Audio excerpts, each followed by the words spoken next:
खुद कभी बिहार से आगे नहीं बढ़ पाए और मोदी को चुनौती देने का सपना देखते हैं। 8 बार सीएम बन चुके हैं नीतीश, मोदी तो सिर्फ 4 बार में ही पीएम बन गए थे।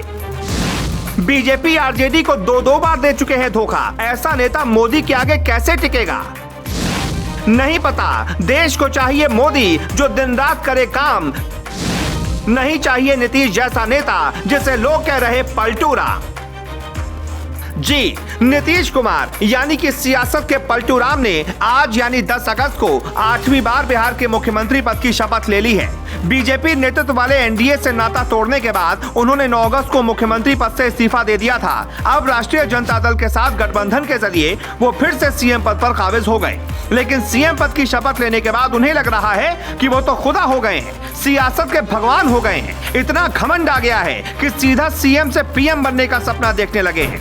मोदी को चुनौती देते हुए कह रहे हैं कि जो 2014 में आए थे वो 2024 में रह पाएंगे या नहीं कह नहीं सकते। और जब खुद से पूछा गया कि आप कब तक सीएम रहेंगे तो कह रहे हैं 24 में मैं नहीं रहूंगा।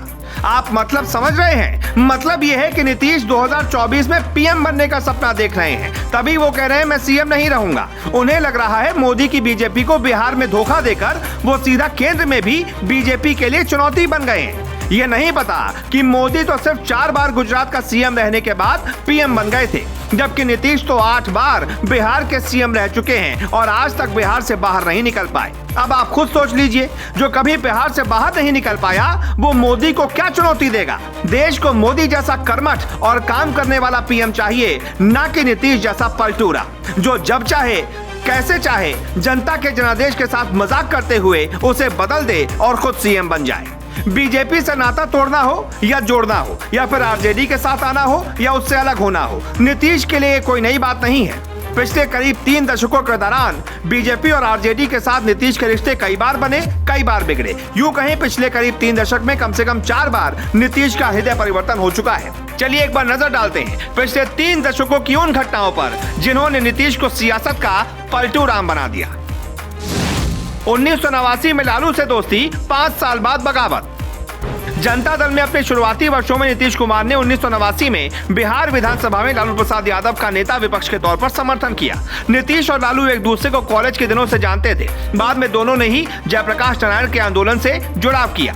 मार्च 1990 में लालू प्रसाद यादव जब बिहार के पहली बार मुख्यमंत्री बने तो उसमें नीतीश कुमार ने अहम भूमिका निभाई थी, लेकिन लालू से उनकी ये दोस्ती ज्यादा दिन टिक नहीं पाई।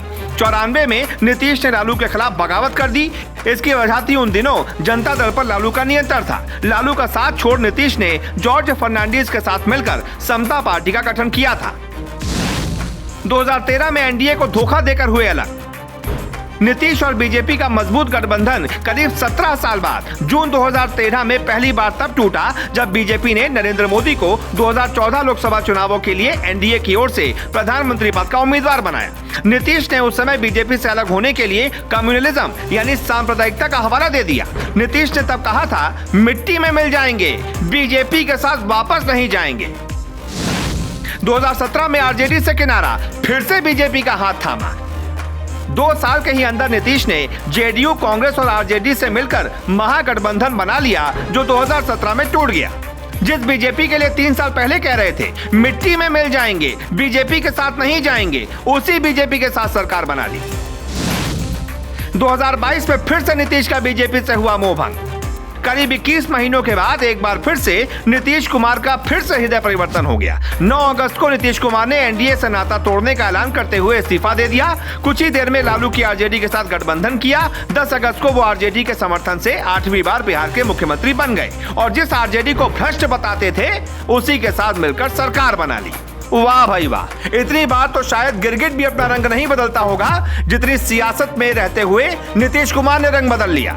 यही तो फर्क है मोदी और नीतीश में। इसी वजह से हम कह रहे हैं मोदी को चुनौती देने के लिए नीतीश को अभी 7 जन्म और लेने पड़ेंगे। ब्यूरो रिपोर्ट, अपना उत्तर प्रदेश।